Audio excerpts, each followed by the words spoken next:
Yeah. Hi guys! Nikalaan din hapon. Sa hapon mga tay. Iyan. Nga tunig loyong. Diya guys oh.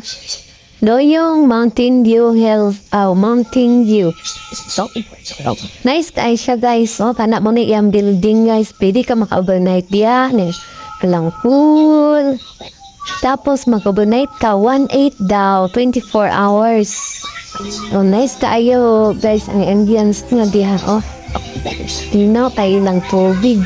Ngayon lang na. Ganun gisakyan nga guys. Pero pagkanya na mo guys, pagbaan kay ni kay ang agianan niya is puro sa kaon. Nya liko-liko na pa yung mga blind spot. Gipaningot in town ang drive ang tagya sa sakyanan gipaningot kay nag no power iyang sakyanan. Ay dili sayon ang sakaon gid kaay sa nga tanan guys. Nice iyang ang resort pero lisod anhaon. Katong kauban na mo nag-drive sa motor, nag-overheat kang iyang motor. Nagpabilin dadto. Kaya na okay na. So mo na siya guys, so nice kaysa nga tanan.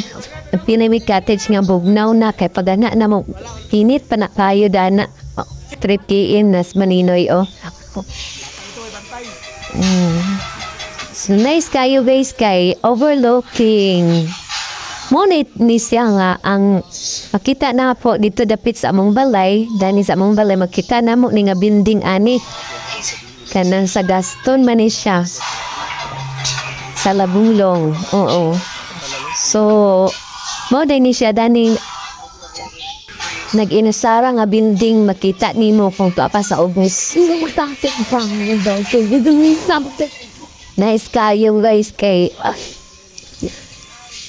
kuan kayo kanang linaw kaayo. Pero dili gubot. Diba guys? Building guys.